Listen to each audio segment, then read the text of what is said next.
उन्होंने पढ़ने ही नहीं दिया। और यहाँ तक कि जो 80-90% लोग हैं उन्हें ही पढ़ने नहीं दिया। हमारी जो बहनें और बेटियां थी वो भी उसी स्थिति में रहीं कि उन्हें भी वो अधिकार नहीं मिला। इसलिए और आज जो व्यवस्था है, आज जो देख रहे हैं आप, जो विचारधारा आज है वह वही विचारधारा है जो हजारों साल पुरानी विचारधारा, वही विचारधारा काम कर रही है।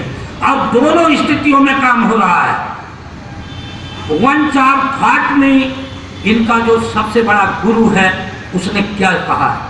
उसने कहा है कि शिक्षा को गर्भित अवस्था में पहुंचाओ।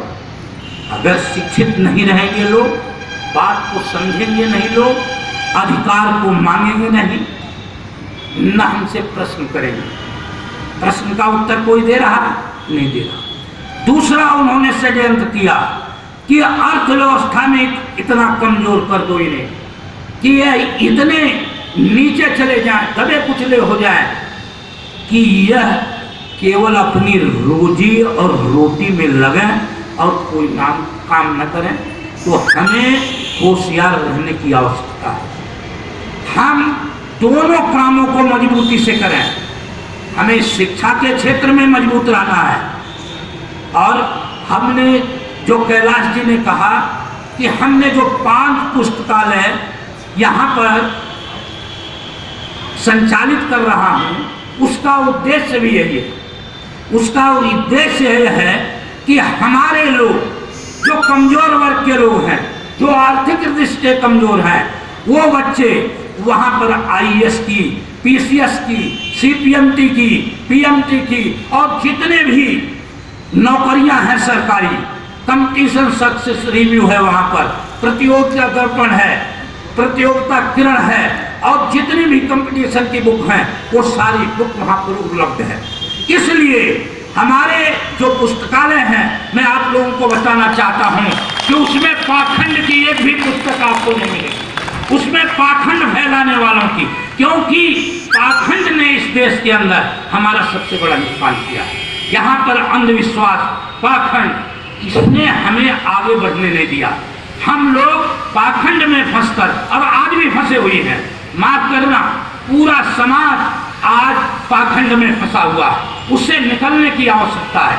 मैं प्लेटो एक विचारक हुआ है, पाश्चात्य विचारक है, उसने कहा है कि अगर व्यक्ति अच्छा हो जाए तो समाज अच्छा हो सकता है, समाज अच्छा हो जाए तो राज्य अच्छा हो सकता है, या ऊपर से भी ये चलता है वो कि अगर राज्य अच्छा हो जाए तो समाज अच्छा हो सकता है और समाज अच्छा हो जाए तो व्यक्ति अच्छा हो जाए। बाबा साहब डॉक्टर भीमराव अंबेडकर ने व्यक्ति की ताकत को बढ़ाया है कि व्यक्ति मजबूत होना चाहिए। जब व्यक्ति मजबूत हो जाएगा तो समाज को अपने आप दिशा दे देगा, समाज मजबूत हो जाएगा और समाज जब मजबूत हो जाएगा तो राज्य स्टेट मजबूत हो जाएगा। लेकिन यहाँ पर जो लोग स्टेट में बैठे हुए हैं वो लोग हमारे समाज को हमेशा कमजोर करना चाहते हैं। आज जो भाई साहब ने, मुख्यमंत्री ने कहा कि किसान आंदोलन, यह केवल किसान आंदोलन नहीं है, यह देश की अस्मिता का सवाल है। बाबा साहब डॉक्टर अंबेडकर ने जो हमें दिशा दी है उसका ही सवाल है। किसान अगर हारा तो उपभोक्ता हारेगा। और मैं एक उदाहरण देना चाहता हूं आप लोगों के बीच में कि बंगाल में अकाल पड़ा, बंगाल में अकाल पड़ा और 40 से 50 लाख लोग मारे गए। अनाज था, जमाखोरी थी, इतने बड़े जमाखोर थे कि वो अनाज को अपने गोदामों में भर रखा था उन्होंने। और हमारी क्रय शक्ति, जनता की क्रय शक्ति कमजोर होने के कारण वो अनाज खरीद नहीं पाए और असमय काल कल्पित हो गए। आज वही व्यवस्था काम कर रही है कि वो बड़े बड़े जमाखोर, जो बड़े बड़े पूंजीपति और धन्ना सेठ हैं, वो बड़े बड़े गोदाम बना रहे हैं। और जब वो जमा कर लेंगे अनाज को तो जो शहरों में रहने वाले लोग हैं, जो देहात में खरीद कर खाने वाले लोग हैं, उनके सामने बहुत बड़ा संकट पैदा होने वाला है। यह किसान आंदोलन केवल नहीं है, बाबा साहब ने हमेशा चेताया है और उन्होंने मानव की गरिमा का सबसे बड़ा ख्याल किया है कि मानव कैसे स्वतंत्र रह सकता है। मानव स्वतंत्र तभी हो सकता है जब समानता में रहेगा। वो जब समानता आएगी तभी तो स्वतंत्र रह सकता है, तभी तो वो काम करता है, तभी शोषण के विरुद्ध लड़ सकता है। और वह कैसे होगा? शिक्षा से होगा, शिक्षा से होगा। वो हमें शिक्षा पर बल देना है जहाँ पर। और मैं आप लोगों को बीच में इतने हमारे भाई बैठो हम बताना चाहते हैं कि कोई भी बच्चा इस क्षेत्र का जो प्रतिभाशाली है और कमजोर है, हमारा जो लोक शिक्षण अभियान ट्रस्ट है वह उसे शिक्षित करने का काम करेगा। चाहे कितने ही बच्चे हों, अगर वो हमारे पास आएंगे हम निश्चित तौर पर उनकी पूरी मदद करेंगे शिक्षा के अंदर, और कर रहे हैं। तो शिक्षा को मजबूत करना, जब हम शिक्षित हो जाएंगे तो हम प्रश्न कर देंगे और उत्तर भी दे देंगे।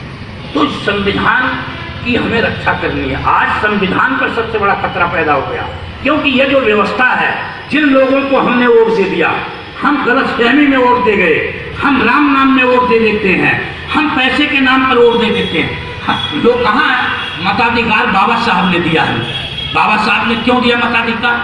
और उन्होंने ये कहा कि अगर आप कमजोर हैं, अगर आप डरते हैं, तो गुप्त मतदान है, धीरे से दे जाइए, अच्छे लोगों को दे जाइए, नैतिक लोगों को दे जाइए, ईमानदार लोगों की दीजिए। लेकिन हम जो पैसे वाले लोग हैं, क्या समझ रहे हैं आप? इतनी बड़ी ताकत है जो आज बैठे हुए हैं, उन पर पैसे की बहुत बड़ी ताकत है। हमने उन्हें पैसा भी दे दिया और अंतर्राष्ट्रीय झूठे हैं ये। इनसे बड़ा झूठ बोलने वाला हजारों साल से झूठ बोल रहे हैं, समाज को एकदम बरगला रहे हैं और इतनी मीठी वाणी से बोलते हैं कि हम इनके चंगुल में फंस जाते हैं। ये दो तरह से हमें लूट रहे हैं, एक तरह से हमें धार्मिक पाखंड में फंसाकर, और दूसरा हमें प्रलोभन देकर, लालच देकर हमारा शोषण और दोहन कर रहे हैं। इसलिए व्यवस्था कमजोर पड़ गई है और ये उस पर कब्जा कर लिए।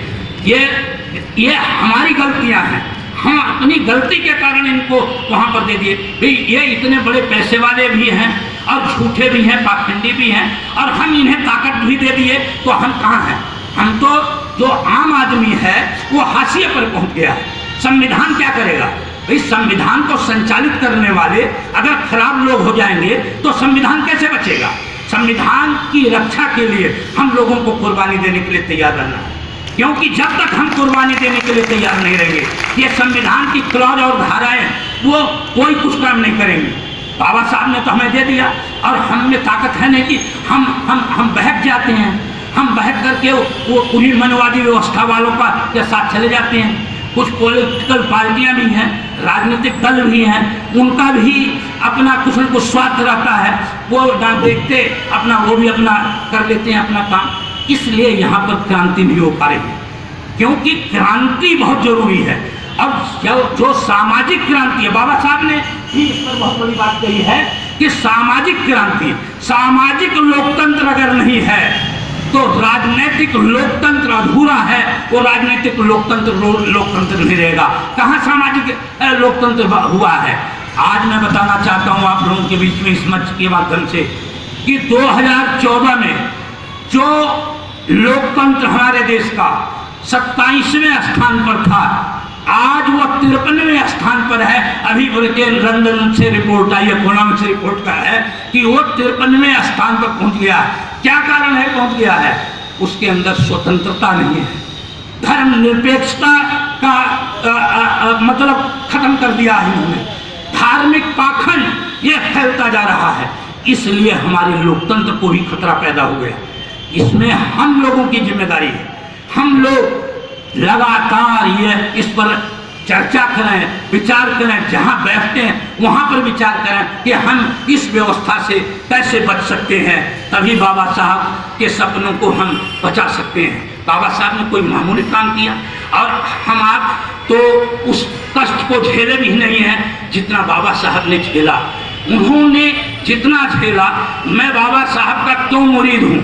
मैं बाबा साहब का इसलिए मुरीद हूँ कि मैं उनकी इतनी किताबें पढ़ा हूँ कि मुझे आंसू आ जाते हैं कि बाबा साहब आपने कितना कष्ट झेलकर और किन लोगों के खिलाफ लड़ाई लड़कर, जो एकदम बिल्कुल खिलाफ थे पूरे समाज के, और उससे आपने लड़ाई मोल लेकर हम लोगों को ये अधिकार दिया, इतना कुछ किया हमारे लिए और इतना प्रेरणा दी हमें, और उसको हम अभी बचा नहीं पाए रहे हैं, संभाल नहीं पा रहे हैं। और 73 वर्ष हो गया, 73 वर्ष में हमारा संविधान यह लागू हुआ, अभी 26 जनवरी 1950 को लागू हुआ, और आज तक यहाँ समता नहीं हो पाई, समानता नहीं हो पाई, न्याय नहीं हो पाया, बंधुत्व नहीं हो पाया। हम अलग अलग खेमों में बैठे हैं, जातिवाद है, पाखंडवाद है, धर्मांधता है, ये सारी चीज़ें कौन फैला रहा है? ये पैरेलल विचारधारा है जो अमेरिका तक भी नहीं मिल सकती एक तरफ, और वो शक्तिशाली लोग लगे हुए हैं। मैं, हमारा बेटा है वो पॉलिटिकल वर्कर है, मैं उससे लगातार कहता हूँ कि हम रात दिन बोलेंगे, हम रात दिन किताबें बांटेंगे, हम रात दिन अपने महापुरुषों की बात बताएंगे, लेकिन हम उनसे कम प्रचार कर पाएंगे, क्योंकि उनका प्रचार तो जो कलावा बांटने वाले और टीका लगाने वाले हैं, जैसे ही दिखाई देते हैं उनका प्रचार चालू रहता है। जो नकली लोग हैं उनका प्रचार ज़्यादा है, और हम असली लोग हैं, हम अपने महापुरुषों की किताबों को पढ़ाते हैं लोगों को और सारी चीज़ों को बताते हैं, लेकिन हमारा प्रचार उतना नहीं हो पाता। हमारे लोग मूक हैं, हम लोग बहस नहीं करते, हम बोलते नहीं हैं। जब तक हम अपनी बात को कहने की ताकत नहीं रखेंगे तब तक हम संविधान को नहीं बचा सकते, बाबा साहब के सपनों को साकार नहीं कर सकते। तो मेरे दोस्तों, मेरे मित्रों, हमारी लड़ाई बड़ी है, ये लड़ाई छोटी नहीं है। एक तरफ धनाढ्य लोग हैं, घोर पूंजीवादी व्यवस्था है, और एक तरफ मजदूर है, किसान है, गांव है, गरीब है। वो लड़ाई इन दोनों के बीच है। वो कभी भी नहीं चाहते कि हम लोग उन्नति करें, आगे बढ़ें। आपकी उन्नति में भारत सरकार का क्या योगदान है? आपने मेहनत किया, लगन से काम किया, बाबा साहब ने आपको अधिकार दिया, तब वहाँ पहुँचे। उसको भी ये लूटना चाहते हैं और लूट रहे हैं। आरक्षण को भी ये निगलना चाहते हैं। इसलिए हम लोगों को लगातार लड़ाई लड़ना चाहिए और बाबा साहब के संविधान को बचाना चाहिए। और इस पर अगर कोई भी संविधान के ऊपर अंगुली उठाए तो हमें उसका जवाब देने के लिए तैयार रहना चाहिए। इन्हीं शब्दों के साथ मैं आप लोगों का अभिनंदन करता हूं, आप लोगों का स्वागत करता हूं, और मैं यह जरूर संकल्प करवाता हूं जब भी मैं यहाँ बोलता हूं कि हमें बाबा साहब के सपनों को साकार करने के लिए उनके विचार को जन जन तक पहुंचाने का काम करना है, लोगों को बताना है। चाहे आप आधा घंटा दीजिए, 1 घंटा दीजिए, लेकिन बाबा साहब के जो विचार हैं, जो महात्मा बुद्ध के विचार हैं, भगवान बुद्ध के विचार हैं, उन विचारों कभी इन लोगों ने पाखंड के खिलाफ कितनी लड़ाई लड़ी, लेकिन इनकी बात को चलने नहीं दिया। एक बात और कहकर अपनी बात समाप्त करता हूँ कि ये बड़े चालाक लोग हैं। अभी वो जो गीत गा रहे थे, आपने भी इंगित किया, ओपी गौतम साहब ने, ये चालाक बहुत है।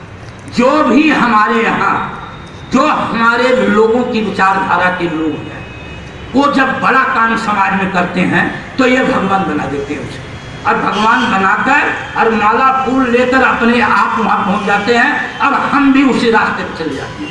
हमें अपने महापुरुषों के विचार को आगे बढ़ाना है।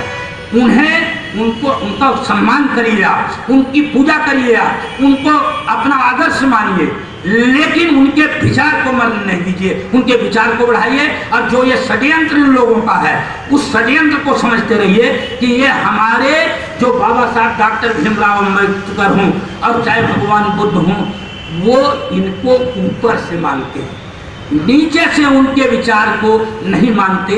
नहीं तो क्या यहाँ समता और समानता नहीं होती? आज भी 21वीं सदी में हम असमानता के शिकार हैं। कितनी बड़ी बात है, विश्व के अंदर कहते हैं हम गुरु बनेंगे।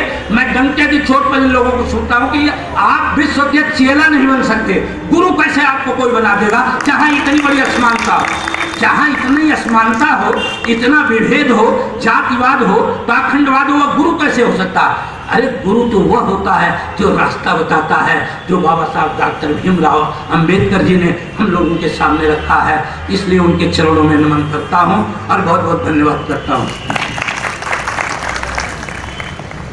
साथियों,